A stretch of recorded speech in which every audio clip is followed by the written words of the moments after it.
Who gave you permission to come in here?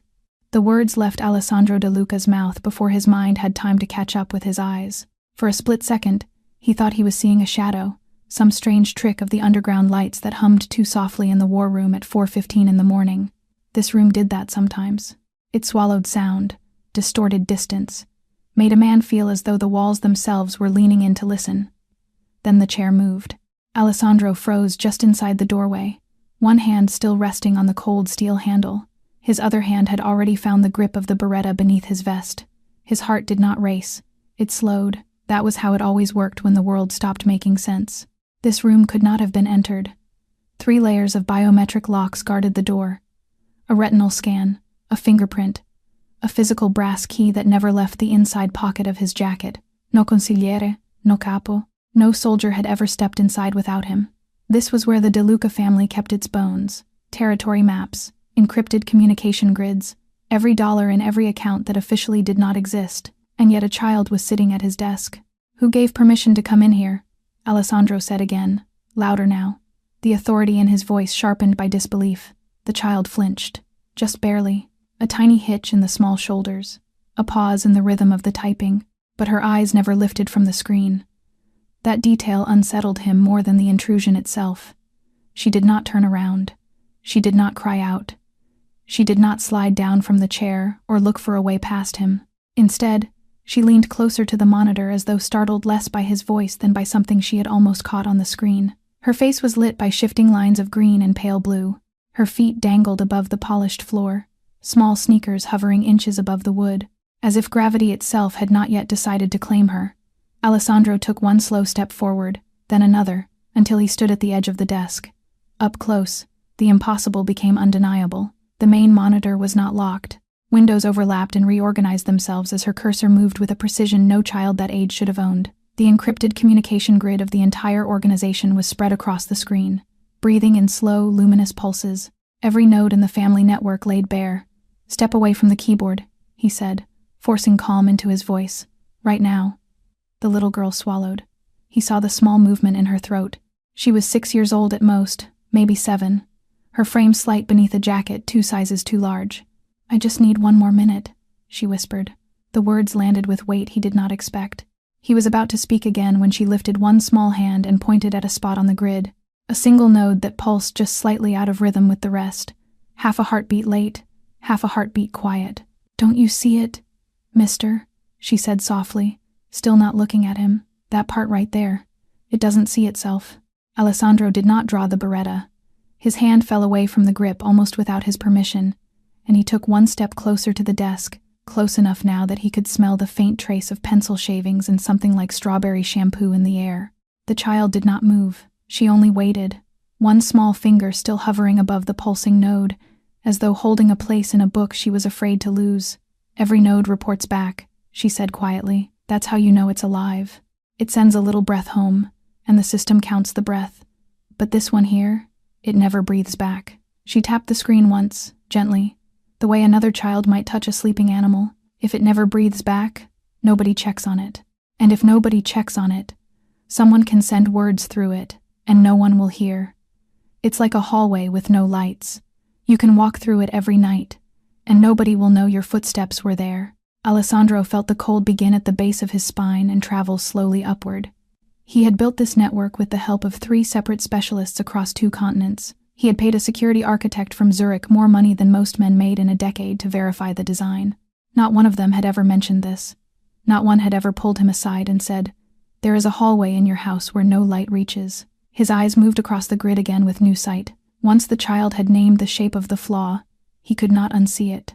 The node sat near the core of the communication layer, tucked between 2 relay stations that were supposed to make the traffic faster, quieter, more efficient, elegant, the Zurich man had called it. Efficient always meant the same thing in Alessandro's world.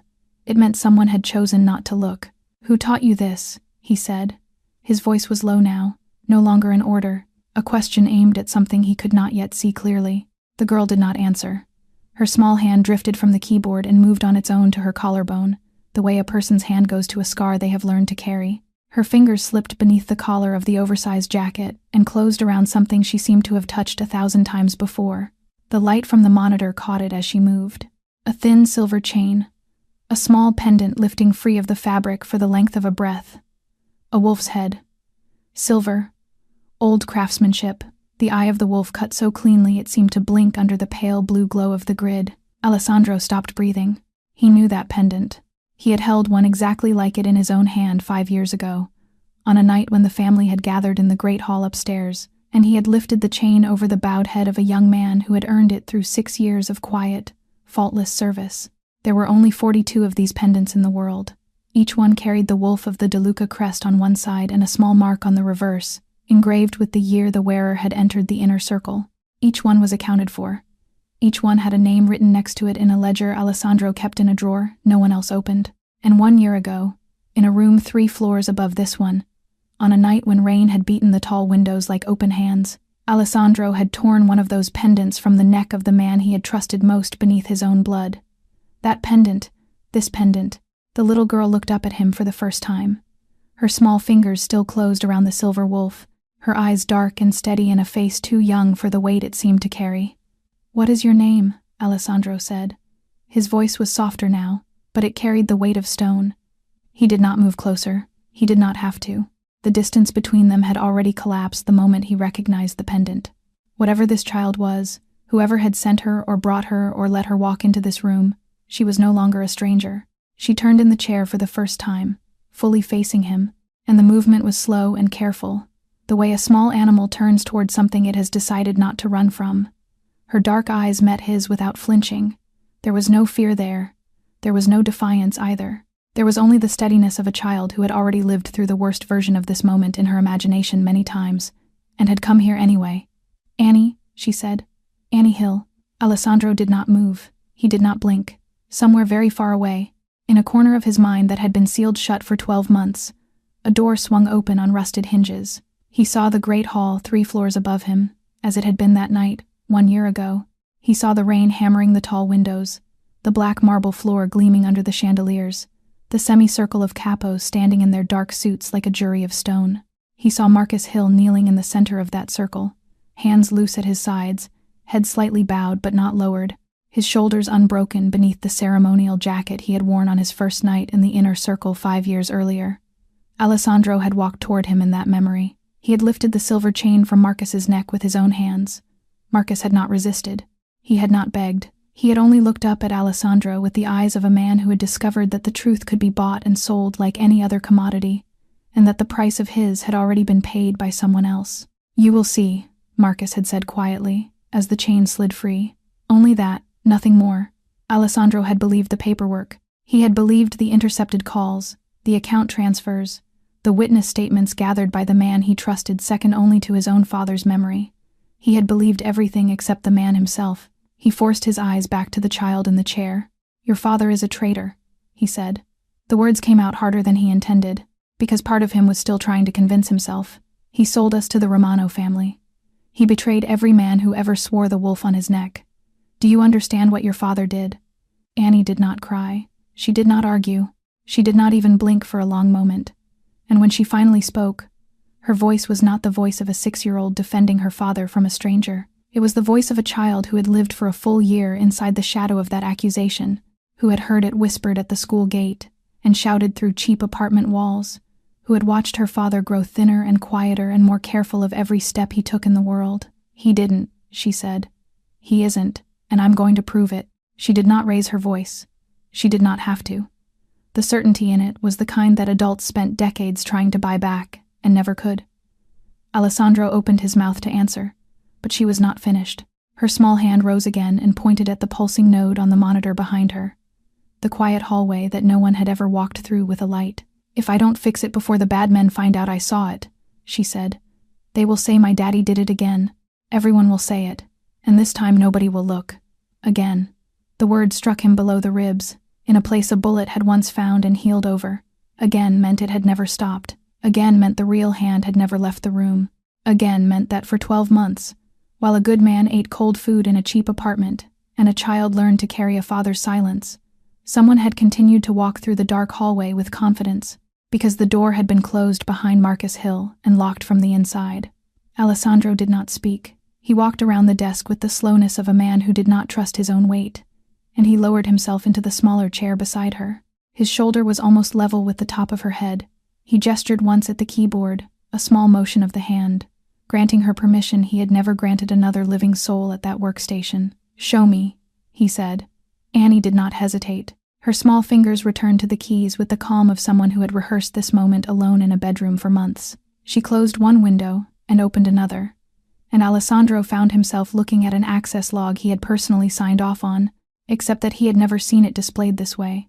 The columns had been rearranged. The noise had been stripped out.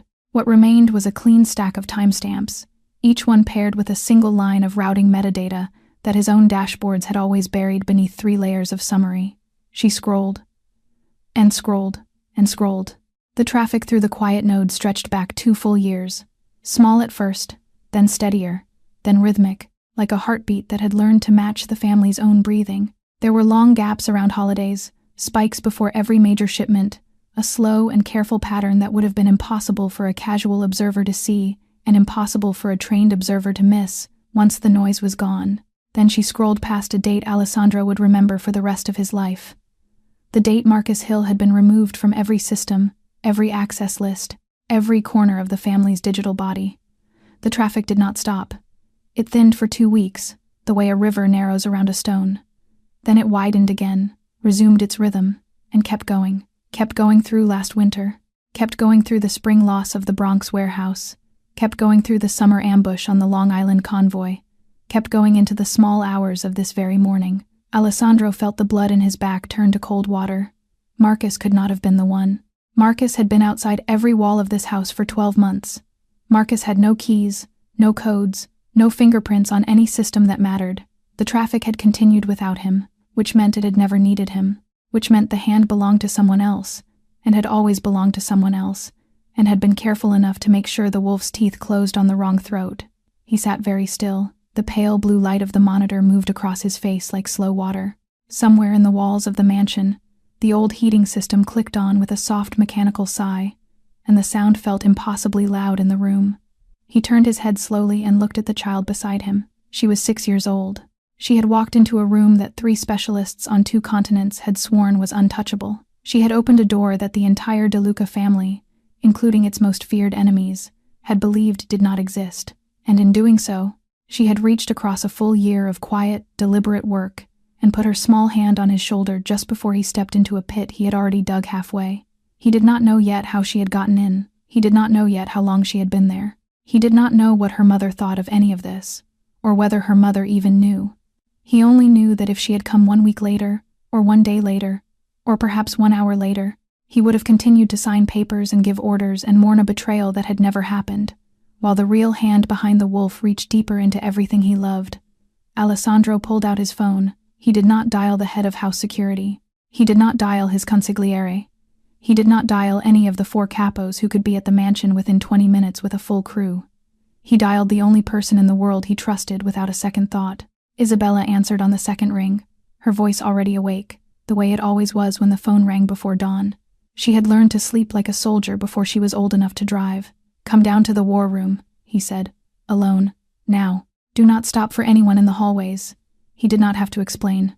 Isabella did not ask. The line went dead, and 3 minutes later she stepped through the doorway in a long, dark coat pulled over sleeping clothes, her hair still loose down her back. She stopped 1 step inside and looked at the child in the chair, then at her brother in the chair beside her, then at the pulsing node on the monitor.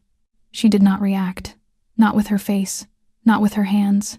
She simply crossed the room in the way their mother had once crossed a room, silent and total, and she knelt down slowly in front of Annie so that their eyes were level. "Hello, sweetheart," Isabella said. "My name is Isabella. I am going to take you somewhere warm and quiet, and I am going to sit with you until my brother finishes his work. Is that all right?" Annie studied her for a long moment. Then she nodded once. Isabella held out a hand. Annie took it and slid down from the chair with the same small motion she had made when she flinched at Alessandro's voice. So long ago now it seemed to have happened in another century, though it had only been a quarter of an hour. Alessandro stood as well. He walked with them to the door and stopped there, one hand on the frame, and said the words very quietly. "No one is to know she is in this house. No one. Not a capo, not a guard, not the kitchen, not Robert, especially not Robert." Isabella turned her head just enough to meet his eyes. She did not ask why he had named the family's oldest advisor. She read something in her brother's face, some new hardness underneath the fatigue, and she nodded once and did not speak. They took the private stairs up 3 flights, through a corridor that on every architectural drawing of the mansion ended in a linen closet, and into a room that officially did not exist. Isabella pressed a section of the wood paneling, and a door swung inward on silent hinges. Inside was a small suite their grandfather had built during a bad winter 50 years ago, when a war with a Bronx family had made every man in the house learn where his wife and children slept. A bed, a lamp, a shelf of paperback books, a locked cabinet no child should ever need to know about. Before Isabella closed the door behind them, Annie stopped and turned back. She let go of Isabella's hand and crossed the short distance to Alessandro, and she took his sleeve in her small fingers with a gentleness that reminded him, absurdly, of the way his own mother had once straightened his collar before Mass.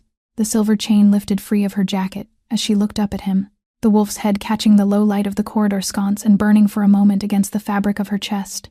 "Will you look, mister?" she asked. "Really look, not the way the grown-ups looked last time." Alessandro's eyes went to the pendant. He had lifted it from the throat of a man on his knees. That man had walked out into the rain without it. Marcus had been required to return it. Alessandro remembered signing the order. He remembered Robert bringing the paperwork. He remembered checking a box on a form that assumed the pendant had come back to the safe. Marcus had kept it, not for himself, for her. "I promise," Alessandro said. The words came out low and rough and older than he was. For the first time in more years than he could count, he understood that he had just made a promise from which no version of him would be permitted to walk away. Isabella took Annie's hand again and drew her gently into the hidden room. The paneled door closed with a soft click. Alessandro stood alone in the corridor for a long moment. Then he turned and went back down the private stairs, all the way down to the war room. He sat at his desk. He opened the drawer beneath the top surface, the one that required a second key he wore against his skin. From it he took a slim folder bound in gray card, closed 1 year ago with a red wax seal that had never been broken, the case file on Marcus Hill. He set it on the desk, and he cracked the seal. The folder opened with the small, dry sound of paper that had waited a long time to be heard again. Alessandro turned the pages slowly. He had read this file exactly once, 12 months ago, in a state of grief so cold it had felt like precision. Reading it now, in the pale glow of the war room and the pale glow of a child sleeping 3 floors above, was something different entirely. It was like walking back into a house he had built himself and noticing, for the first time, that every window opened outward, and that every door had a lock only on one side. The intercepted phone call transcripts sat neatly in the front section. Timestamps aligned. Voice analysis confirmed. The bank transfers followed on the next set of pages, arrows drawn between accounts, each arrow labeled in a careful hand. The witness statements came after 3 men who had claimed to have seen Marcus meeting with a courier known to work for the Romano family. Each statement signed and dated and countersigned. Everything fit. Every corner touched every other corner. There were no smudges, there were no contradictions. There were no small human errors of the kind that always crept into real life, where a receipt was misfiled or a date was written wrong or a witness remembered 2 different jackets on the same man. He heard his father's voice. His father had been dead for 11 years, but the voice came as clear as if the old man had been sitting across the desk. "Nothing in this life is ever this tidy, Sandro.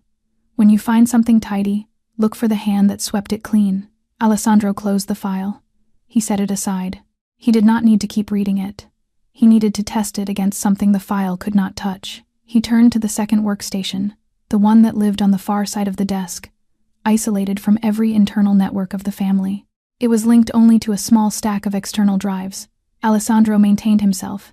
Mirrors of certain records the family kept off the main system by design. Bank movements, property transfers, names on the wrong side of 100 small legal fictions. He wrote a short comparison script from memory. His fingers were slower than they had been 10 years ago, when he had first learned to do this work himself, so that no consigliere in the world could ever tell him a lie he could not personally verify. He set the script to overlay 2 things, and only 2 things: the pulses of the quiet node Annie had shown him, and the outflows to a specific cluster of accounts registered in the Cayman Islands that his father had once told him to watch for the rest of his life, because rot always eventually found the same drain. He hit enter and stood up. He walked once around the desk while the script ran. His shadow moved across the pale grid on the main monitor like the shadow of something much larger than a man. The results came back in less than a minute. The overlay was almost obscene. Every pulse of the quiet node was met, within a window of 2 to 6 hours, by a movement into the Cayman cluster. The amounts were varied enough to look natural, small enough to look routine, but the pattern was as regular as a metronome. Whoever was walking through the dark hallway had also been walking through the front door of a bank, twice a month, for 2 years. He set the timestamps of the 3 worst nights of his rule beside the pattern: the night of the Bronx warehouse, the Long Island convoy, the Little Italy freight loss. Each of them landed on a spike so tall it broke the top of the chart. He had not lost those places because the Romano family had grown stronger than the De Luca. He had lost them because a map of each site had walked out through a hallway with no light in it, and had crossed a river, and had ended up in a room where his enemies did not have to be smart. They only had to read. Alessandro sat down heavily. For a long moment he did nothing. He did not think. He did not plan. He only listened to the small mechanical sigh of the building around him and the softer, closer sound of his own breathing. Then he did the last thing he had not yet done. He opened the metadata behind the case file itself, the invisible history that every document in the family's archive carried on its back. He wanted to see who had touched this folder, and when, and how often, in the 12 months since he had sealed it. The list was short. It should have been almost empty. The seal on the outside said so. One name appeared on the list again and again and again, in careful visits spaced across the year, each visit lasting only a few minutes, each one arriving in the hours just before a major decision Alessandro had made about territory, personnel, or trust. The name belonged to the man Alessandro had called uncle since he was 7 years old. He did not call for a driver. He did not call for a guard. He did not tell the house that he was leaving. He took the private elevator down to the underground garage and chose the oldest car in the row, a black sedan with plates that would trace back to a dead shell company 2 states away. He slid the Beretta into the shoulder holster beneath his coat, checked the second magazine in his inside pocket, and pulled a piece of paper from his wallet, on which Isabella had written an address in her small, precise hand while Annie slept in the next room. A second-floor apartment in Brooklyn, above a laundromat that had lost its lease twice and reopened 3 times. It had taken his sister 40 minutes to find it. Alessandro did not want to think about how long it had taken Robert to know it, and to choose to do nothing. He drove himself. The streets of Long Island were empty at that hour, the highways silver and unbroken, and the mansion fell away behind him faster than he expected. He crossed the Throg's Neck Bridge as the first true light began to lift over the water, a pale gray without color, the kind that made every building look like it was still deciding whether to exist. The memory came to him uninvited, the way certain memories always did on long drives. Rain. A year ago. The great hall with the black marble floor. The chandelier turned low, because Alessandro had wanted the darkness to feel like his own choice, and not like a failure of light. Marcus Hill on his knees in the middle of the circle, his shoulders straight beneath a jacket he had earned. No trembling, no pleading, no words at all, until the very end. Alessandro had lifted the silver chain from Marcus's neck himself. He had wanted the family to see that he was willing to do with his own hands what he asked of them. Marcus had looked up at him only once, and only for a second. His eyes had held no anger. That was the part Alessandro had not been able to forget, though he had tried. There had been no anger there, and no fear, only a quiet, terrible patience. "You will see," Marcus had said. 3 words. He had said them almost gently. Then he had risen without help, straightened his cuffs, and walked out of the hall and out of the mansion and out of the family, into a night of rain that had swallowed him so completely that Alessandro had let himself believe the man had gone with it. For 12 months, Marcus Hill had been nothing more to Alessandro than a name in a sealed folder and a shape in a memory he did not visit. Now he was a father in a second-floor apartment above a laundromat, and Alessandro was driving toward him at 5:30 in the morning, with a Beretta under his coat and a promise on his tongue that he had made to a 6-year-old girl. He turned off the expressway. The neighborhood tightened around the car. Roll down security gates over darkened storefronts. A bodega already open. A man in an apron setting out bundles of newspapers on the sidewalk. A city bus hissing at a red light. The building came into view at the end of a narrow block. 4 stories of tired brick. A laundromat sign half lit on the ground floor. On the second floor, one window glowed, a warm yellow behind a thin curtain. Someone in that apartment was awake, and had been awake for some time. Alessandro parked across the street. He sat in the car for a full minute without moving. Then he stepped out, crossed to the entrance, and walked up the narrow staircase, past a wall of buzzers that had lost most of their labels, until he reached the door of apartment 2B. He did not knock at first. He listened. He heard soft footsteps inside, The small metallic sound of a kettle being lifted from a burner. The low, murmured voice of a man speaking to no one in particular, the way people do when they have lived alone too long. He knocked once. The footsteps stopped. Then they came to the door. There was no pause at the peephole. The door simply opened. Marcus Hill stood on the other side. He was thinner than Alessandro remembered. The silver at his temples had grown in. There was a fresh scar along his right cheekbone, still pink at the edges, the kind that came from a fist wearing rings. He wore a plain gray sweater and old jeans and no shoes, and he held a chipped mug of tea in one hand. He did not look surprised. He looked at Alessandro for a long moment, then at the shape of the beretta beneath the coat, then back at his face. "You came to finish it," Marcus said quietly. Alessandro did not answer that question. He could feel the promise he had made to Annie sitting on the shelf of his ribs, waiting for him to speak the words that would take it out of a corridor upstairs and put it into the world. "Your daughter is at my house," he said. "She let herself into a room that is not supposed to exist, and she just showed me exactly what you tried to tell me a year ago." Marcus stepped back one pace. His hand found the edge of the door frame and gripped it hard enough that Alessandro heard the wood breathe. The mug of tea in his other hand tilted, and a thin brown line ran down over his fingers, but Marcus did not seem to feel it. For a full half-minute, he said nothing. His face did not move. His eyes did not leave Alessandro's. It was the stillness of a man whose body had run out of things to do with an emotion. Then the anger came, and it did not come as a shout. It came as a low, cracked whisper that was somehow worse. "You brought her into that house." He set the mug down on a small table by the door without looking at it. His hand was shaking. "You brought my daughter into the one house on this earth where every single voice already believes I sold this family. You brought her into the room where you took the wolf off my neck.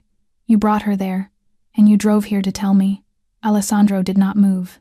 He let the words land. "I did not bring her," he said quietly. "She came alone. I do not yet know how. I do not yet know when. I walked into the war room this morning and she was already at my desk, at my keyboard, on the network no man in this family has ever touched without me. She let herself in. She was fixing something." Marcus stared at him. Then the strength went out of his legs in a way Alessandro had seen only twice in his life, both times in men who had just been told about a death.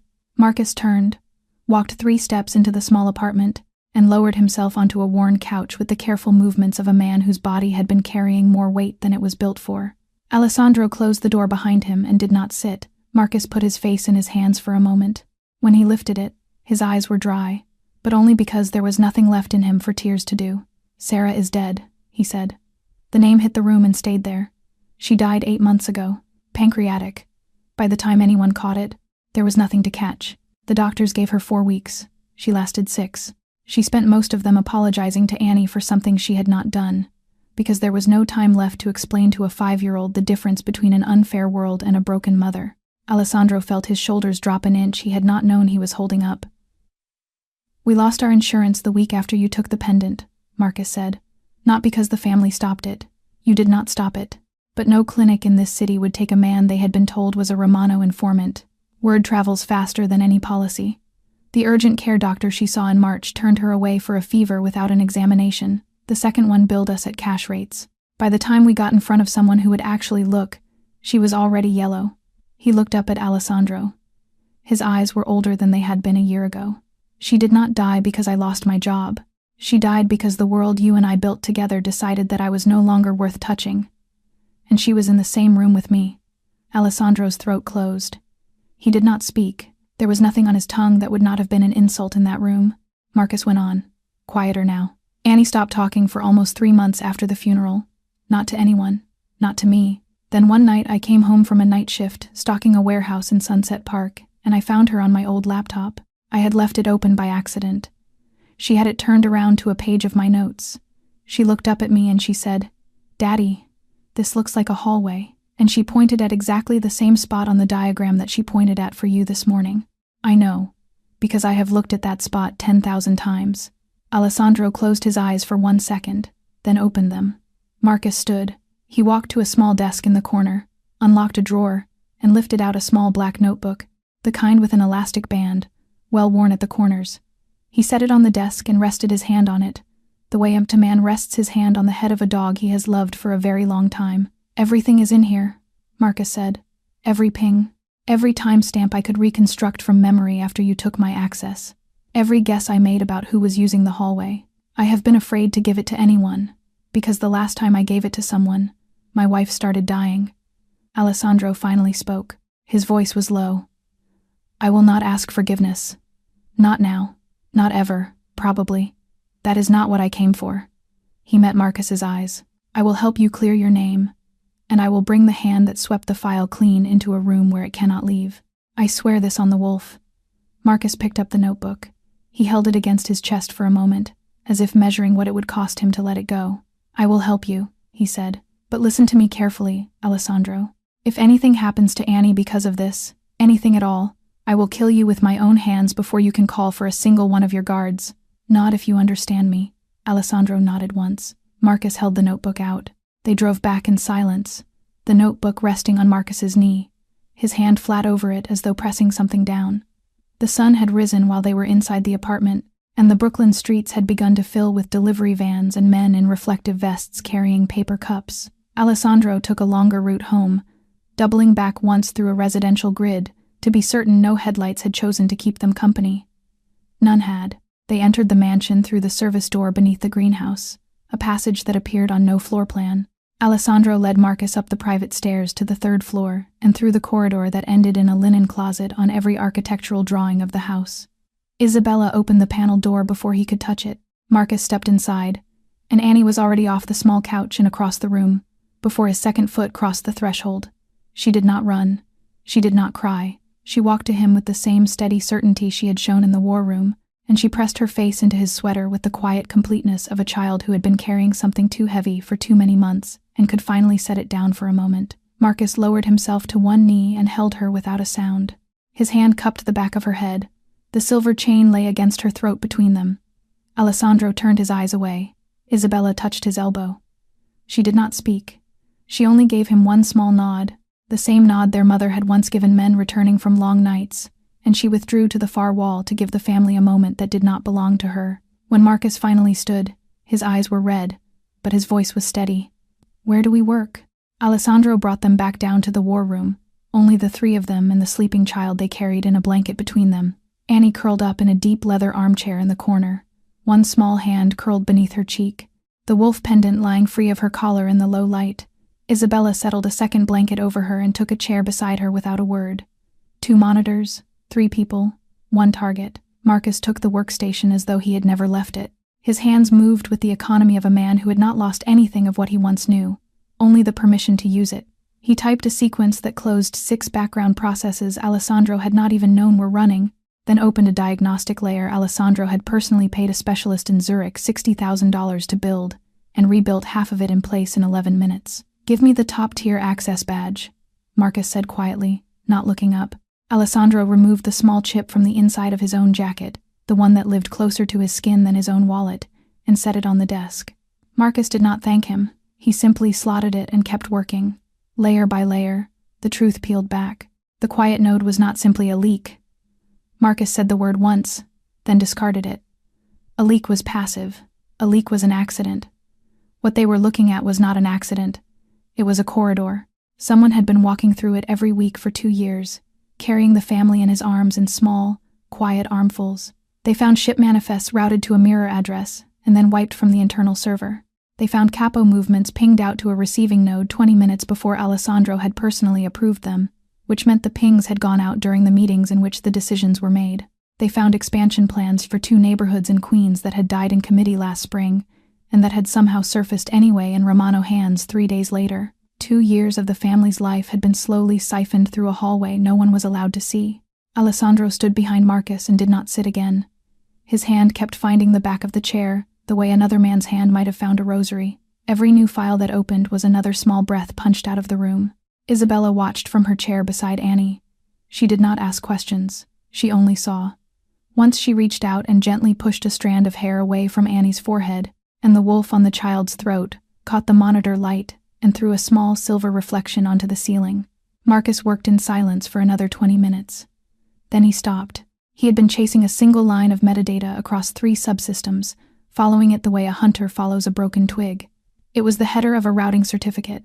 the signature of the person authorized to sign off on emergency access to the internal archive during the exact window in which the case file on Marcus Hill had been touched again and again over the past year. Marcus zoomed in on the final line. A name resolved on the screen. Alessandro read it once. Then he read it again, because the letters seemed to be arranging themselves in the wrong order, out of some private mercy he did not deserve.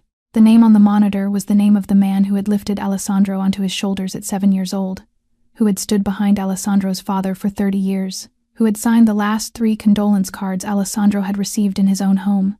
Robert Langley, consigliere, senior counselor, the man who had stood at Alessandro's father's right shoulder for 30 years and had never once been asked to step to the left. The man who had lifted a 7-year-old Alessandro onto his shoulders in the vineyard behind the old house and carried him along the rows because his father had been too tired that afternoon. The man who had signed the last 3 condolence cards Alessandro had received from within his own family, each of them written by hand, each of them sealed with a small wax wolf. Alessandro shook his head slowly. "No," he said. "It cannot be him." He was not arguing with Marcus. He was arguing with the monitor. He was arguing with the letters of a name that had lived inside his life the way certain furniture lives inside a childhood house, so permanent that you stop noticing you have arranged your entire body around it. Marcus did not look up from the keyboard. His voice was quiet and level and cold. That is exactly why he succeeded. Nobody dared to suspect him. He put himself in the one seat in this house that you were never taught to look at directly. Alessandro walked once around the desk. His steps were slow. His shadow moved across the pale grid on the wall and did not shorten anywhere. Marcus began pulling the receipts. Every Miami trip Robert had taken in the past 2 years appeared as a highlighted line. Beneath each highlighted line, Marcus opened a second window and dropped in a family loss report from the same 72-hour window. The Long Island convoy. A shipment intercepted on the New Jersey Turnpike. A capo in Newark lifted by 2 men in an unmarked van who somehow knew which side door of a restaurant he would use to leave. 3 private meetings Robert had personally convened in Alessandro's own dining room, each labeled in the calendar as a strategy review, each of them followed within 4 days by a freight loss that had cost the family 6 figures and, in one case, a driver's life. The pattern did not require argument. It required only that the eye be pointed at it. Alessandro stopped walking. His mind moved backward through the last 12 months with a new and terrible clarity. He remembered the folder on Marcus arriving on his desk 1 year ago. Carried in by Robert himself, opened for him by Robert's hand, the wax seal broken by Robert's ring. He remembered Robert placing 3 intercepts side by side, his old fingers steady, his voice calm and grieved in the way of a man who was doing something regrettable but necessary. "I know what this costs you, Sandro," Robert had said that night. He had said it exactly like a man who loved him. Alessandro remembered, most sharply of all, the moment 3 days later when he had asked, in the private study, whether he ought to open a second inquiry, a quiet one, run by someone outside the house, only to be sure. Robert had reached across the desk and covered Alessandro's hand with his own. His skin had been cool and dry, the way old hands are. "You will only wound yourself further," Robert had said. Marcus made his choice. Let the wolf close the book. Alessandro had let the wolf close the book. The anger that came for him now was not the anger he had expected. It was not the hot red thing that had risen in his chest the night he had torn the pendant from Marcus's neck. That anger had had somewhere to go. It had a face and a shape and a punishment already prepared. This anger was colder than any winter he had ever walked through. It was the anger of a man who had just discovered that a hand he had kissed as a boy had been quietly moving the pieces of his life across a board he could not see, in gentle and unhurried patience. It was the anger of a son who had been fooled by a father figure, which was to say, it was grief with teeth. Alessandro pressed his palms flat against the surface of the desk and lowered his head for one long breath. He did not speak. He did not curse. He did not slam anything. He simply let his mind reorganize the geography of his own house around the new map. Behind him, in the armchair, Annie stirred slightly in her sleep and pulled the blanket closer. The wolf pendant caught the monitor light and gave one small silver flash. Isabella's hand rested gently on the child's shoulder without waking her. Marcus did not turn to look at Alessandro. He was already scrolling further, deeper, into a section of the metadata that had refused to resolve. He tapped one line with the end of his pen. "Robert did not do this alone," Marcus said quietly. "No one keeps a hallway open for 2 years by themselves. Look at the endpoint of this last channel." He clicked once. The screen began to render an unfamiliar routing signature. one that had never touched the family's servers from the inside, and had lived, for 2 years, on the other side of the East River. Marcus worked in silence for another 6 minutes. The routing signature resisted him at first, then unfolded slowly, layer by layer, the way a knot loosens under the fingers of someone who has been patient with it for a very long time. The endpoint resolved, a street address on the north shore of Staten Island. A 3-story house set back from the water behind a tall stone wall and a row of dark cypress trees.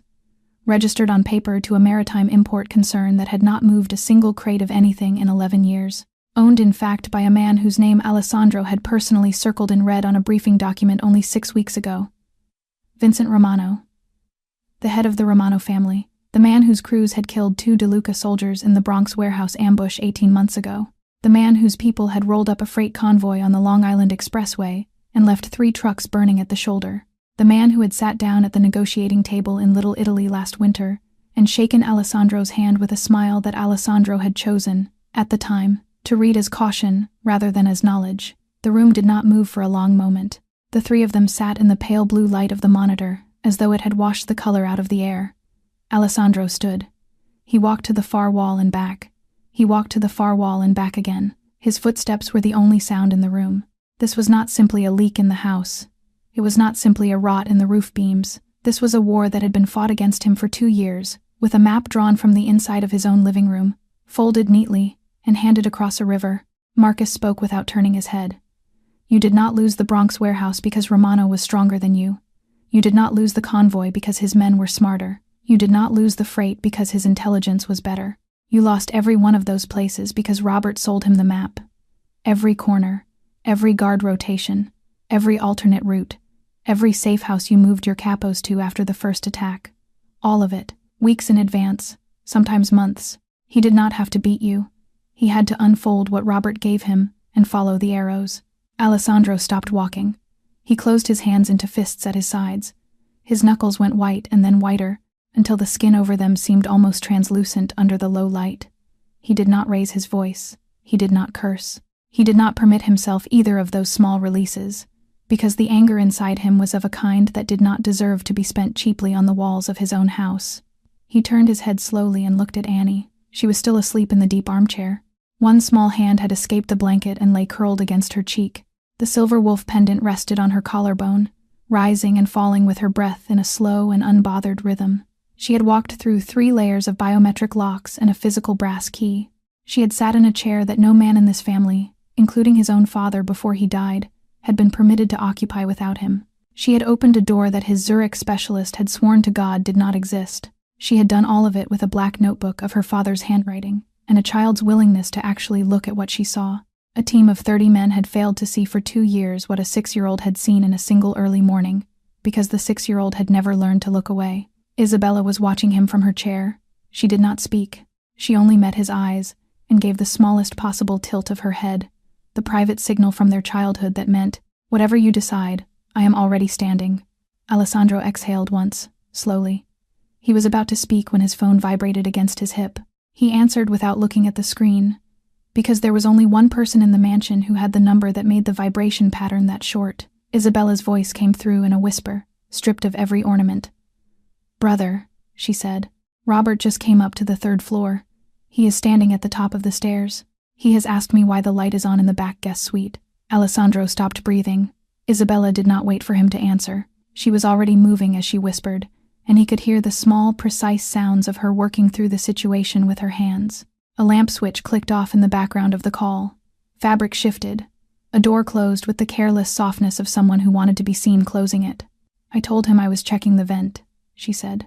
"The upstairs unit has been cycling wrong for 2 weeks. He knows that. I told him the light was on because I was reading the service tag. He looked at me for a long moment. 'Brother.' Then he smiled. Then he went back down." Marcus turned in his chair, his hand still on the mouse, his eyes on Alessandro's face. Isabella went on, quieter still. "He believed me. I think he believed me." Alessandro closed his eyes for 1 full second. When he opened them, he was already moving to a small console beside the main desk. He pulled up the internal camera feed from the 3rd floor stair landing. He watched Robert's back retreat down the corridor, then disappear around the corner, then reappear on the 2nd floor, then descend the main staircase with the unhurried step of a man who had a lifetime of practice at seeming to be exactly where he was expected to be. Alessandro had known Robert for 31 years. He had watched him lie to police captains and lie to priests and lie to a Roma boss over a plate of ossobuco with such gentleness that the man had picked up the check. Robert did not smell like a lie. He smelled like whatever the room required of him. That was the point of him. That had always been the point of him. Believed me was not a category that applied to Robert. Lower down, in the basement of the mansion, the internal camera picked Robert up again as he crossed the corridor to his own private office. He walked without hurry. He stopped once to straighten a small framed photograph of Alessandro's father on a side table, as he always did when passing it. He entered his office. The door closed behind him. Alessandro switched to the audio he was not supposed to have. He had installed it himself, 10 years ago, on a night when he had been unable to sleep and had suddenly not been able to say why. He had never turned it on. He had almost forgotten it existed. He turned it on now. For a moment there was only silence. The rustle of a jacket being removed. The dry click of a desk lamp. The soft hiss of an old man's breath moving through a nose that had been broken twice in his 20s. Then the small mechanical chirp of a satellite phone being lifted from a drawer that must have been unlocked and left ready. Robert did not dial. The line was already keyed. His voice came through, thinned by the encryption, but perfectly familiar to Alessandro. It was the voice Robert used, only in rooms where he believed he was alone. It was slightly lower than his public voice. It was almost tender. "Alessandro is starting to know," Robert said. "I do not yet know how much, but enough to be dangerous. Isabella was on the 3rd floor at 4 this morning with a light on in a room that should have been empty. She lied to me about it. She has never lied to me before. Something is in that room." There was a small, cold, pleasant silence on the other end. Then a voice answered that Alessandro had heard only 3 times in his life, once across a negotiating table, twice on tapped calls. It was a voice like honey poured slowly over a knife. "Vincent Romano. Marcus Hill's daughter," Vincent said. "Where is she?" Robert did not answer at once. He was thinking. Alessandro could hear him thinking. He could picture the older man behind that closed door, one hand resting flat on the surface of the desk, the other holding the phone loosely against his ear, his eyes on some middle distance where a decision was being made. "She is in the house," Robert said finally. "Isabella took her past me on the 3rd floor corridor about 30 minutes ago. I did not see her clearly, but it was a child. That much I am sure of. In that corridor, at that hour, with that woman, it can only be her." Alessandro's hand tightened on the edge of the console. Vincent laughed. It was a small laugh, private and warm, the laugh of a man who had just been handed a gift he had not expected to receive until his birthday. "Then we have a key," Vincent said. "Do you understand me, Robert? We have a key." The old man breathed once. "I understand," Robert said. Vincent's voice went softer, the way certain voices go softer when they have decided that the moment for kindness inside the sentence is over. "Get her out of that house," he said. 30 minutes. Not 1 minute more." Alessandro cut the audio. He did not slam the console. He did not speak for a full breath. He turned to Marcus, and the 2 men looked at each other across the pale light of the war room the way soldiers look at each other in the last quiet second before a whistle blows. "Where is the backup?" Alessandro said. Marcus stood already. "Under the floorboards in the closet of my bedroom. 3rd plank from the wall. A hard drive and a printed key sheet. Nothing else in that apartment matters. If Robert has any idea I have kept a copy, he has not moved on it yet, but he will within the hour." Alessandro was already moving. He grabbed a second phone from a drawer, the burner reserved for exactly this kind of morning, and pressed it into Marcus's hand. "We go now. We take my car. We come back with everything and we finish this by noon." They stepped out of the war room together. Alessandro stopped only once, in the corridor, to speak into the phone he already held. "Isabella, listen to me. Lock the safe suite from the inside. Do not open that door for anyone under any circumstance until you hear my voice on the other side of it. Not a guard. Not a maid. Not Robert. If Robert knocks, do not even speak. Do you understand me?" "I understand," Isabella said. She did not ask what had changed. She only understood that something had. She went. He heard the small, firm sound of the paneled door closing on the other end, and then he ended the call. They took the old black sedan again, up out of the underground garage, out past the greenhouse, down the long service road, through the wrought iron gate, and onto the road that ran east along the water toward the bridge. The sun was fully up now. The morning traffic was thickening. Alessandro drove at exactly the speed of the trucks around him, one hand on the wheel, the other resting on his thigh close to the shape of the Beretta. Marcus did not speak. He held the burner phone flat on his knee and watched the exit signs as they came. His jaw was tight enough that Alessandro could see the small tendon jumping under the skin. They crossed the Throg's Neck onto the bridge as the clock on the dash rolled to 6:44. The phone in Alessandro's coat pocket vibrated. He answered. Isabella's voice came through, and it came through wrong. Brother. That single word broke in the middle. It was not the break of a woman losing her nerve. It was the break of a woman who had already lost something more important than her nerve, and was still standing anyway. Alessandro, she said. 3 men came in through the ventilation shaft above the third-floor bathroom. Not the guest suite. The bathroom. They must have known the ducting. They came in behind me. I did not hear them until my mouth was covered. I fought. I am telling you I fought. They put me on the floor. They opened the paneled door. She stopped. She breathed once. Annie is gone. They took her. They took her out the back through the service stairs. I could not stop them. Brother, I could not stop them. Alessandro braked hard in the middle lane of the bridge. A truck behind him laid on the horn and swerved. Alessandro did not hear it. He pulled the sedan to the narrow shoulder and stopped there against the low railing above the water. Marcus did not move. He did not speak. He simply sat with the phone flat on his knee and the pale gray of the East River in the corner of his eye, and he counted 10 seconds by the small tightening of his own jaw. Then he turned his head, and he looked at Alessandro with the eyes of a man who was already deciding exactly how he would kill him if the wrong sentence left Alessandro's mouth next. You promised me, Marcus said. His voice was almost gentle. Alessandro did not answer. He toggled to a second app on his phone with hands that had gone very still. He pulled up the perimeter camera at the east service gate of the mansion. The playback jumped to 6:47. A black SUV rolled past the gate at moderate speed. No plates. Tinted glass. It turned left onto the service road and vanished from the frame. The phone in Alessandro's other hand rang. He looked at the screen. Unknown number. He answered. The voice on the other end was warm and unhurried, poured slowly, as it had been poured over the satellite line 11 minutes ago. Alessandro. Vincent Romano said. Good morning. You have 12 hours. There was the small sound of a smile being adjusted. Bring me the notebook. Bring me the hard drive. Bring me every copy of every file you have opened since 4 this morning. You will bring them yourself to the location I send you at 11 o'clock tonight. You will come alone. Not one man behind you.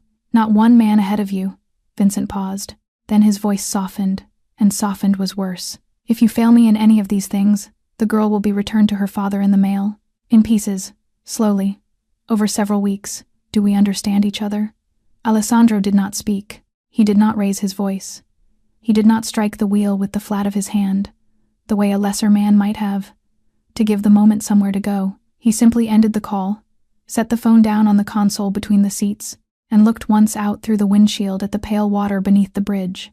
Then he put the sedan back in gear and turned it around. He did not drive fast. He drove at exactly the speed of the traffic around them, and he did not pass a single vehicle on the way back across the bridge.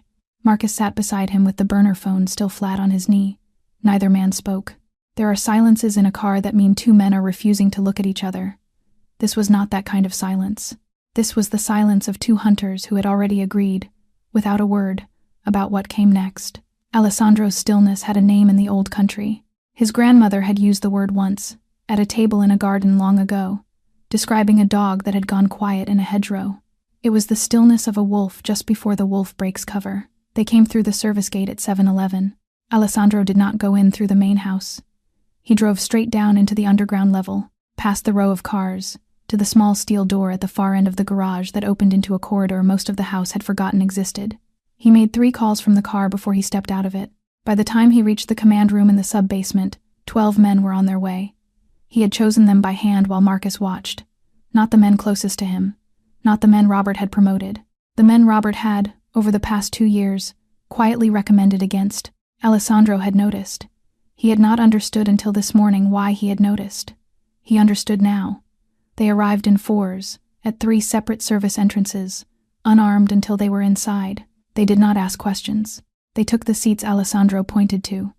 2 of them were his personal driver from 5 years back, a Bronx man named Salvatore who could shoot from either hand. 2 more were brothers out of Bay Ridge who owed their lives to Alessandro's father, not to Alessandro. The rest were capos and soldiers Alessandro had watched grow up inside the family, whose loyalty had been earned in rooms that Robert had never entered.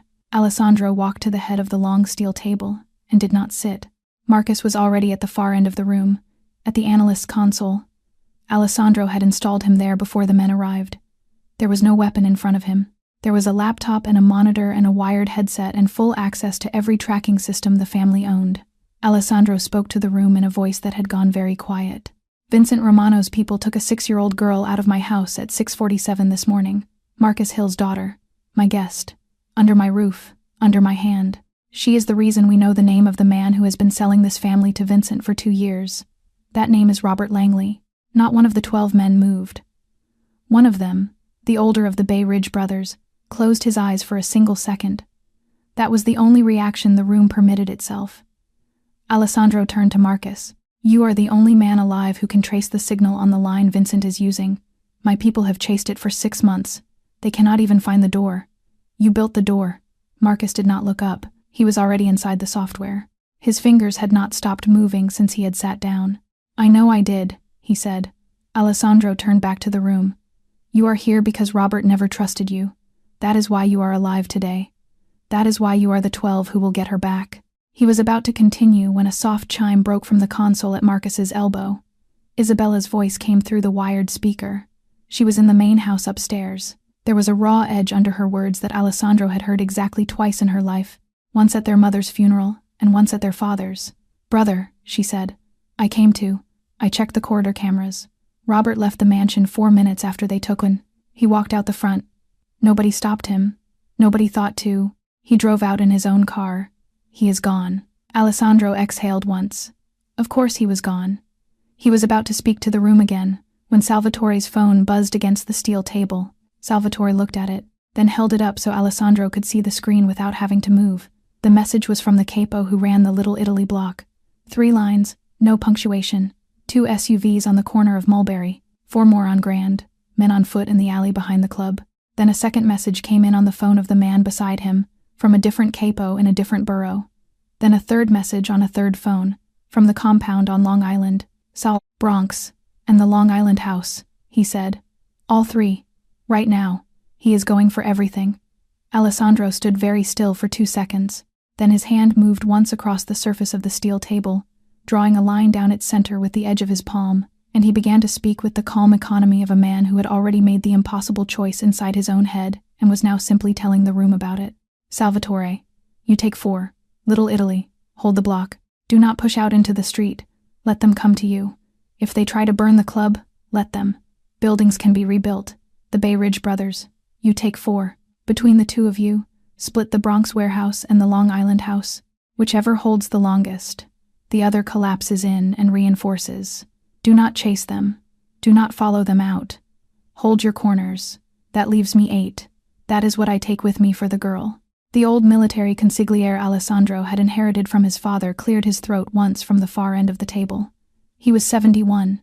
He had run more territory wars than any other man in the room. He did not raise his voice. He never did. Signor De Luca, he said, if you send 8 men to a warehouse this morning and hold nothing else at full strength, you may not have 3 neighborhoods to come home to by dark. If we lose Little Italy and the Bronx and Long Island in a single day, this family does not recover in 10 years. It may not recover in 20. I am obligated to tell you this before you speak. Alessandro looked at him. Territory can be rebuilt, he said. This child cannot. The old consigliere held his eyes for one long moment, and then he did something he had done exactly twice in Alessandro's life. He inclined his head. Not to Alessandro, to the choice. Then may God ride with you, signore, he said. And he began at once to issue the orders that would divide the family into a shape that could survive the day. Alessandro turned to Marcus. You are coming with me. Marcus did not argue. He was already closing the laptop, unplugging the wired headset, sliding both into a black nylon bag under his arm. He did not thank Alessandro for the sentence. He did not ask for a weapon. He simply stood up and followed. They loaded into 2 black SUVs in the underground garage, 4 men in each. Marcus rode in the lead vehicle with Alessandro, the laptop already open on his knees before the door closed. The convoy came up the ramp and out through the service gate and turned west toward the city. They took the expressway. Traffic was still heavy at that hour, but the vehicles moved through it with the quiet purpose of men who had done this drive before. They were on the Van Wyck, between two exits, when Alessandro felt it before he saw it. The car directly in front of the lead SUV slowed for no reason. The car in the lane beside them matched its speed. A dark van eased in from the on-ramp behind them at a distance that was almost, but not quite, natural. "Trap," Salvatore said quietly from the front seat. Alessandro drew the Beretta from beneath his coat. He heard the small metallic sounds of 8 other weapons doing the same in the 2 vehicles. The dark van behind them accelerated. The car in front braked hard. The car in the lane beside them opened a rear window and a barrel came out of it. The next 30 seconds were not a gunfight. They were a decision made by 9 men who had lived their whole lives inside the specific choreography of this exact kind of morning. The lead SUV rammed forward through the braking car and clipped its rear wheel. The second SUV swung wide and took the van's side glass out at close range. Salvatore leaned across Alessandro and put 2 rounds through the open rear window of the flanking car. Alessandro put one through the driver. The dark van rolled onto its side and slid 20 feet along the median, throwing up sparks. Silence came back with the smell of cordite. The whole engagement had lasted less time than it took Alessandro to say Marcus's name once. 3 of Vincent's men were dead in the wreckage. One had crawled out onto the shoulder with his hands empty, his left leg badly turned under him, his face gray with pain, and something that was not yet fear but was becoming it. Alessandro stepped out of the SUV. He walked to the man on the shoulder. He crouched down in front of him with the Beretta held low along his thigh. "You have one chance to be useful to me today," Alessandro said. "Tell me how the morning was split." The man's mouth trembled. He looked once at the Beretta. He looked once at Alessandro's face. He chose to be useful. 2 teams, he said. 2 teams from the start. The kidnap crew took her out of the mansion straight to an old warehouse. Queens. Industrial. On the water. Newtown Creek. That is all I know about the location. I was not on that crew. The main body, the one Mr. Romano is running himself, is hitting Little Italy at 8, then Bronx, then Long Island. All at once, if they can hold pace. Alessandro stood. He did not shoot the man. He did not have time.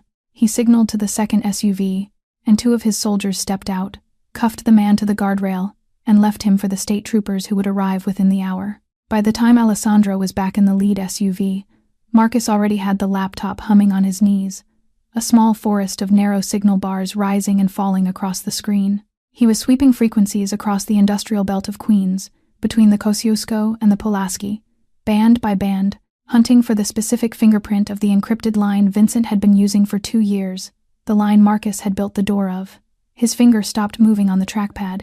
He had found something, a weak signature, low power, half-masked by the industrial noise of the district, but unmistakable to the man who had built the door. It was pulsing from inside a single warehouse on the eastern bank of Newtown Creek, 3 miles from where they were now. The convoy killed its lights half a mile out and rolled the last stretch on tire noise alone. Newtown Creek smelled of low tide and old diesel. The industrial belt on the eastern bank was a long gray sprawl of shuttered plants and empty rail spurs, still deep in the blue hour before sunrise. The sky above the Manhattan skyline was beginning to turn the color of milk that had been left out overnight, but at street level the world was still the color of iron. They pulled off behind a shuttered scrapyard, 300 meters from the target warehouse. Alessandro cut the engine. The 2 SUVs sat in absolute silence for a moment, and then the doors opened without a sound. The warehouse rose from the water's edge 2 blocks ahead, 4 stories of soot-blackened brick, a loading dock on the water side, 2 roll-up freight doors on the street side, a service door at the rear, a rusted iron fire escape climbing the north wall to the roof. Every window on the ground floor had been bricked over years ago. The upper windows were black with grime. One of Alessandro's soldiers unrolled a small thermal scope and belly-crawled the last 20 feet to the corner of the scrapyard. He lay motionless for 90 seconds. When he came back, he did not stand up until he was inside the vehicle again. 12, he whispered. 12 inside.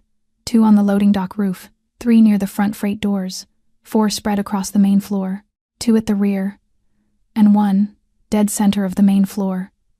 He paused. There is a small figure sitting in a chair in the middle of that room, hands behind the chair, not moving, head up, alive. Marcus's jaw tightened until it was a straight white line. There is one more figure standing beside her, the scout said. Big, long coat. He is not pacing, he is not sitting, he is waiting. Vincent, Alessandro said quietly. He had brought himself. That was almost a relief. Vincent Romano was not a man who came in person to a room he did not fully own. Alessandro spread a rough sketch of the warehouse across the hood of the SUV. He drew 3 arrows with a fingertip. I want 3 prongs. Salvatore, take 2 men and hit the front freight doors.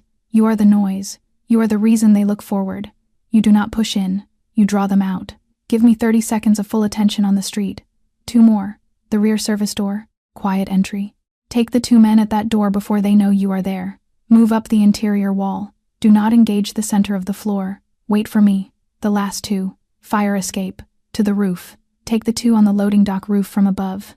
Then drop down through the skylight above the mezzanine on my signal. You are behind them before they know we have anyone above them. He raised his eyes. I take the main floor. Straight through the side door on the water side. Slow. Straight to the chair. Marcus stepped forward. He did not raise his hand. He did not raise his voice. He simply spoke. I go with you.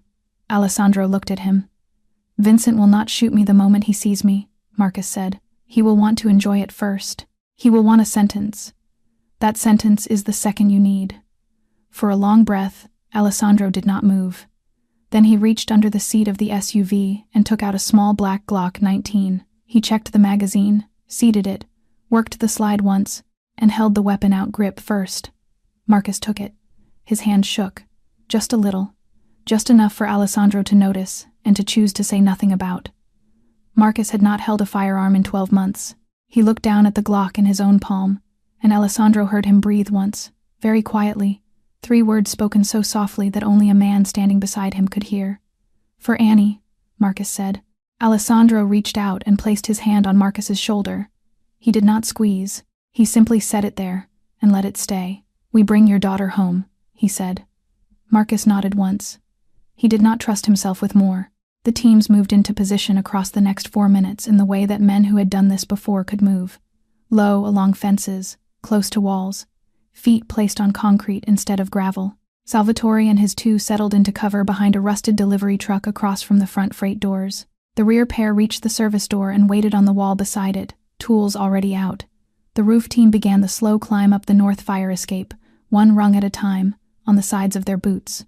Alessandro crossed the last stretch to the waterside wall of the warehouse with Marcus 1 pace behind him. He stopped at the side door. He drew the Beretta. He looked at Marcus once. Marcus lifted the Glock and nodded.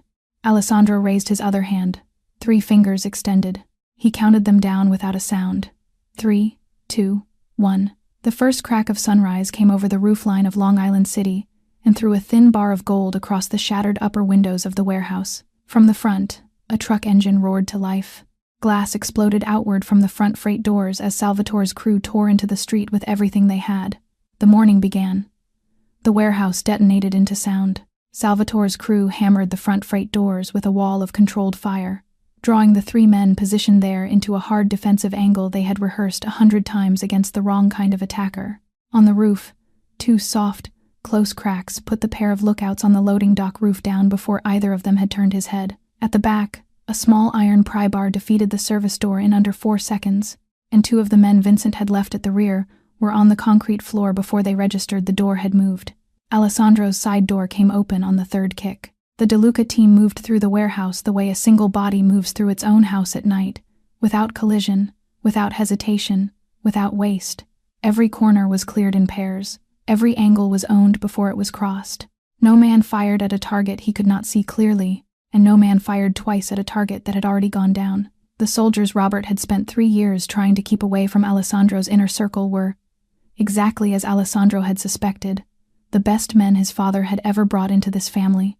Alessandro moved along the waterside wall of the first bay with the Beretta held low along his thigh.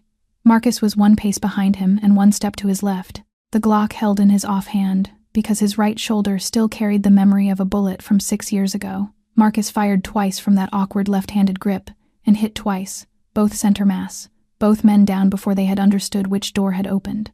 Alessandro cleared the storage bay. He put a 3rd man down at the mouth of the corridor that led inward to the main floor. 40 seconds had passed since the first shot, and 3 of Vincent's soldiers were dead in his path. He did not stop moving. In the middle of the warehouse, in the wide-open expanse of the main floor, Vincent Romano heard the first crash at the front doors and did not flinch. He heard the second and the third, and he understood the shape of what was happening within the space of a single breath. He did not shout. He did not curse. He simply lowered his right hand into the pocket of his long coat, drew a small silver pistol without any particular hurry, and set it against the side of Annie's head, just above her ear. Then he pulled her up out of the chair by the shoulder. She rose the way a small tree bends in wind. She did not cry out. She did not resist. She did not even look at the pistol beside her ear. Vincent walked her 3 careful steps backward into the shadow of a stacked pallet in the far corner of the floor, where the sight lines from the 2 main doorways narrowed to a single angle, and he stopped there with her held against the front of his coat. Around him, his crew was collapsing in on itself. The 2 men at the rear were already gone. The 3 at the front freight doors were pinned in a bad arc between Salvatore's fire and the 2 men who had dropped through the skylight above the mezzanine at Alessandro's signal, and they broke within another 20 seconds. The 4 in the middle tried to form a line to protect Vincent, and were flanked from both sides before they could set. One of them ran. The other 3 went down in the space of a single breath. The warehouse filled with the pale, sweet smell of gunpowder and the small metallic music of spent brass rolling across concrete. Then, as suddenly as it had begun, the shooting stopped. Silence rolled back into the room like a slow tide. Somewhere in the ceiling, a fluorescent tube that had been shot through was ticking softly as it died. The gold bar of sunrise that had come through the shattered upper windows had widened into a broad shaft across the middle of the main floor, thick with the drifting smoke of the exchange. Alessandro reached the door of the main floor room. He stopped there. He did not step through. He listened. There was no crying. That absence gave him 2 things at the same instant, and both of them touched him differently. Part of him was calmed by it. It meant the child was not in pain. It meant no one had put a hand on her since they had lifted her out of the safe suite. But another part of him, the older part, the part that had learned from his father to read silences the way other men read faces, understood exactly what a silent child in that room meant. It meant she was waiting for him. It meant she still believed he was coming. Alessandro breathed out once. Then he lifted his boot and kicked the door in. The heavy steel panel swung wide and slammed against the inside wall. Alessandro stepped into the main floor room with the Beretta up in a 2-handed grip, and the gold shaft of sunrise fell across his shoulders and lit the smoke around him like a curtain being drawn. Vincent Romano stood in the far corner behind the pallet, his back close to the wall, one hand gripping Annie by the shoulder, the small silver pistol pressed against her temple with the barrel resting flat in her hair. Annie was not crying. She lifted her chin the moment she saw him. Her dark eyes met Alessandro's across the length of the smoke-filled room. There was no fear in them. There was no relief. There was only the steady, absolute calm of a child who had never doubted, from the moment they had lifted her out of the chair in the 3rd-floor corridor, that her uncle would arrive in time. Alessandro raised his left hand behind him, palm open. His crew froze in the doorway on both sides of the frame. Not a single boot crossed the threshold. He alone stepped forward into the wide gold shaft of sunrise, and he lowered the Beretta so that the barrel pointed at the concrete between his own feet. He walked 6 paces into the room and stopped. Vincent Romano watched him come. He did not tighten his grip on Annie. He did not even shift the pistol against her hair. He only smiled the small, warm, unhurried smile of a man who had prepared for this room in his head many times and was pleased to find that the choreography still worked. "Signor De Luca," Vincent said, "good morning. Set the weapon on the floor. Slide it across to me, or the child will be dead before you can close your eyes." Alessandro did not answer. He did not obey. He also did not raise the Beretta. He simply stood there in the shaft of sunrise, 3 long paces from Vincent's pistol, and he let the silence do a small piece of work for him. Behind him, a footstep. Marcus stepped through the doorway with the Glock still held in his left hand. He walked to Alessandro's shoulder. He stopped there. Vincent's smile did not disappear. It shifted. Something behind it hesitated for a fraction of a breath, and Alessandro, who had spent an hour of his life across a negotiating table from this man, saw it clearly. "Ah," Vincent said, "the traitor returns. How touching. The little family reunites. I was not expecting a matinee performance, Mr. Hill. It is generous of you to appear." Marcus did not answer him. He did not look at Vincent at all. He was looking past Vincent, at his daughter. "I am here, sweetheart," Marcus said. His voice was very quiet. "Daddy is here." Annie lifted her chin 1 small degree. She did not look at her father. She did not look at Vincent, whose ringed hand was still tight on the shoulder of her jacket. She looked, across 3 long paces of drifting smoke and pale gold light, at Alessandro. Her small hand rose, very slowly, and slipped inside the collar of the oversized jacket. She did not pull the pendant free. She did not have to. She had already found it there against her own throat many hours ago in a war room. Now she simply touched it, once, with the tips of 2 fingers, and let the silver wolf lift into the shaft of light for just long enough for Alessandro to see it. Then she spoke. She did not raise her voice. She did not speak to Vincent. She did not speak to her father. Her words were shaped for one man in the room, and she offered them in the calm, private tone of a niece giving her uncle a small piece of news he had asked her to bring him. "Uncle," she said. "The blind spot. I finished fixing it." Vincent's grip on her shoulder shifted a fraction. He did not understand the sentence.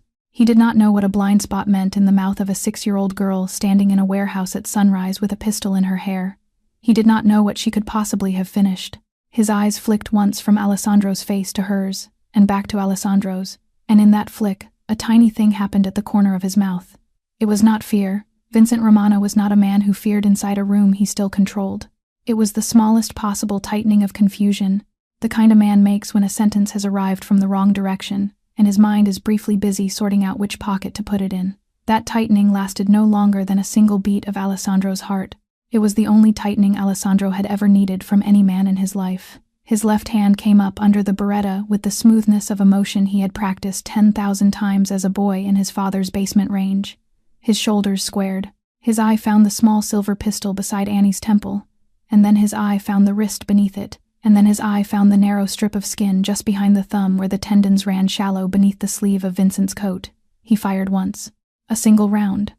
The report was smaller in that vast concrete room than it should have been. The silver pistol jumped out of Vincent's hand as if it had been slapped, and Vincent's hand jumped with it, torn open across the wrist, the bones inside it broken in a way that would never be set clean. Vincent screamed. It was not the scream of an ordinary man. It was the scream of a man who had just lost, in the space of a single heartbeat, the confidence of 40 years. The silver pistol clattered across the concrete and spun to rest 3 paces away. Vincent doubled forward, both arms clamped around the ruin of his right wrist, blood already running dark between his fingers and down the front of his coat. His grip on Annie was gone. He had let her go the instant the round had opened his hand, because a hand that no longer worked could not hold anything. Annie did not run. She dropped. She slipped down out of Vincent's shadow, the way a small animal slips out of a snare that has broken above it, low and fast and close to the concrete, and she came across the floor to her father on her hands and knees for the first 3 yards before she found her feet and covered the last 5 at a run. Marcus dropped to one knee and caught her against his chest. He did not speak. He did not have to.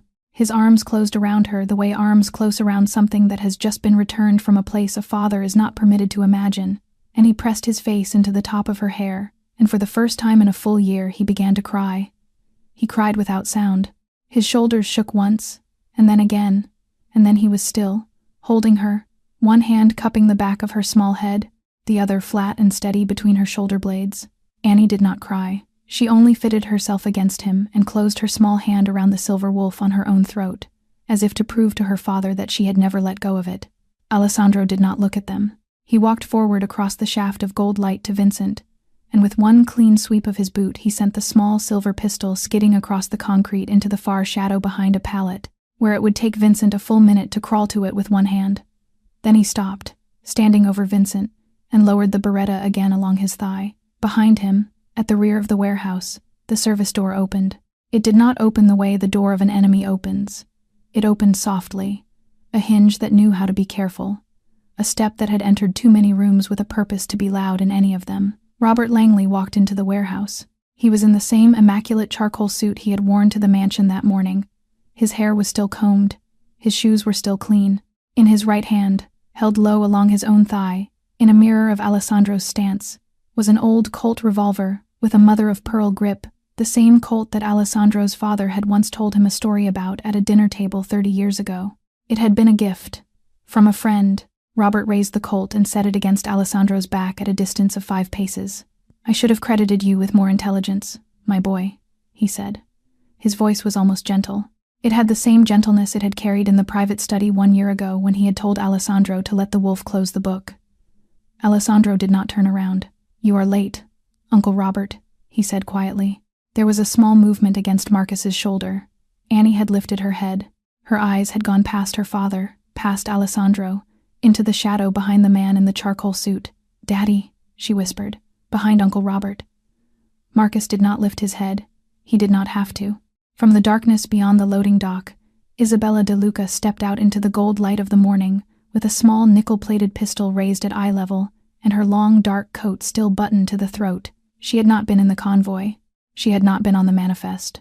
She had chosen, some hour ago, to follow her brother in her own car, alone, in the way their mother had once followed their father into rooms he did not know he was going to survive. She did not speak. She fired once. The round took Robert Langley high on the right shoulder, cleanly through the soft place above the joint, and the Colt fell out of his hand and rang off the concrete like a small brass bell. Robert turned his head very slowly toward her. There was no anger in the movement. There was, absurdly, something almost like pride. Alessandro turned. For one long moment he stood face to face with the man who had lifted him onto his shoulders at 7 years old. He did not speak. He did not raise the Beretta yet.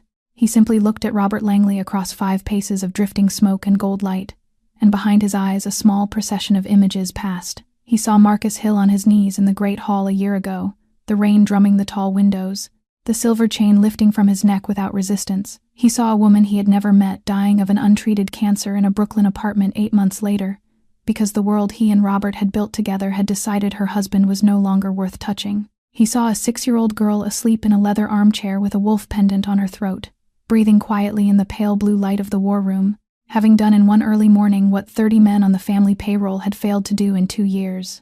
Alessandro raised the Beretta. He fired twice. Robert Langley folded at the knees, then at the waist, and went down onto the concrete without a sound. Behind him, Vincent Romano had gotten his good arm halfway to the pistol behind the pallet. He did not reach it. Alessandro turned smoothly and fired one last time. Vincent dropped forward across his own broken wrist and did not move again. The dawn had fully risen now. The broken upper windows of the warehouse threw wide bars of gold across the concrete floor and across the 2 dead men and across the shaft of light in the center of the room where Marcus held his daughter and Isabella lowered her small nickel pistol at last. The silver wolf at Annie's throat lay in a pool of that light, and it burned there like a coin at the bottom of a clear river. Alessandro lowered the Beretta. The war of a night was over. The larger work, the one no bullet could do, the giving back of a good man's name in front of his own house, had not yet begun. 3 days later, the great hall of the De Luca mansion filled again with the men and women who had built the family across 4 decades. The chandelier had been turned high this time. The rain had gone from the city. Late morning light came in strong through the tall windows and fell across the black marble floor in wide, clean bars. Every capo was there, every soldier of rank, every consigliere who still carried the family's seal on his ring. They stood in loose semicircles around the raised step at the front of the hall, murmuring softly among themselves, uncertain of what had brought them together on a Wednesday morning that carried no anniversary and no funeral. The old military consigliere stood at the front with his hands folded in front of him. Beside him, Isabella waited in a long dark coat over a pale gray dress. She did not look at the crowd.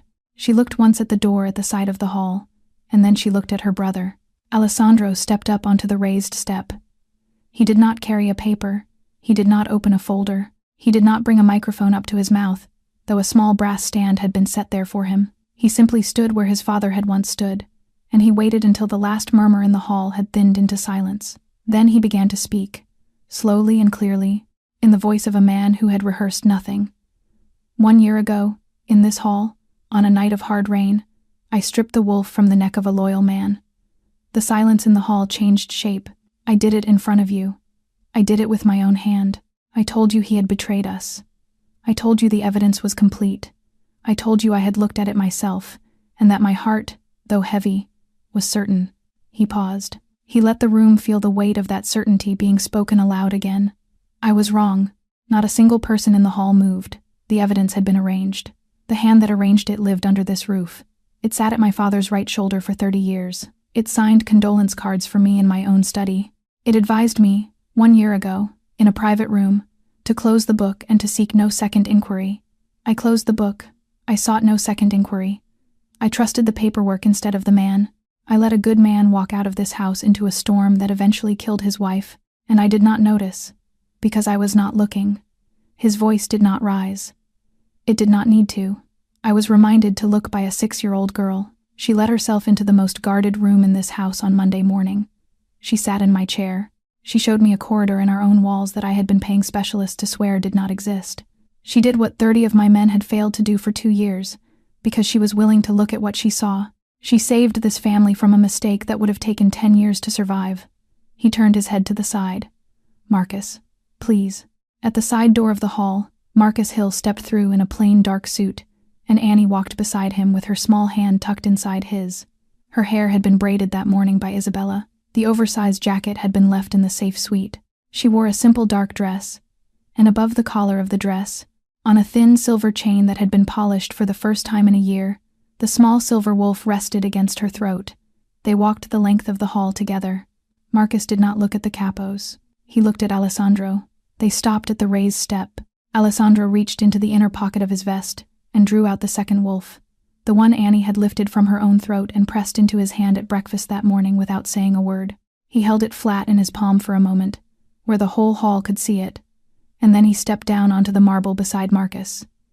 He did not ask Marcus to kneel. He lifted the chain over Marcus's bowed head with his own hands and settled the silver wolf against his chest, exactly where it had rested for the 6 years Marcus had earned it, and the 1 year he had been forced to carry it in secret for his daughter.